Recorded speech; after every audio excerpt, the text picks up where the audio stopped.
ఏ ముఖ్యమంత్రి ఈరోజు కూర్చున్నా, గతంలో కూర్చొని ఉన్నా దానికి మూలకారకుడు ఎవడు? పొట్టి శ్రీరాములు. ఆయనే లేకపోతే, ఆయనే బలిదానం లేకపోతే మనకి ఈ రోజున ఆంధ్ర రాష్ట్రం అనేది ఉండేది కాదు.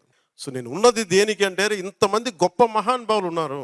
నేను అన్నా క్యాంటీన్లతో మాట్లాడి ఒకటే అడిగాను, అన్నా గారి క్యాంటీన్లతో పాటు డొక్కా సీతమ్మ గారి క్యాంటీన్లు రావాలి.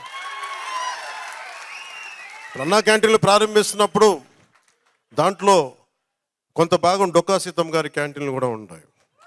దేనికి పెట్టుకోవాలి డొక్కా సీతమ్మ గారి?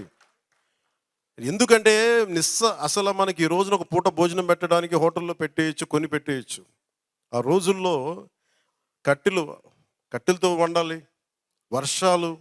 అలాంటి సమయంలో ఆవిడ కూర్చొని అమ్మ సీతమ్మ ఆకలి అంటే కూర్చోబెట్టి అన్నం వండి పంపించే, లంకల దగ్గరికి వెళ్ళి కూడా ఆవిడ చేసేదంటే, అలాంటి విలువలున్న మనుషులు మనం గుర్తు తెచ్చుకోకపోతే సమాజం విచ్ఛిన్నం అయిపోతుంది.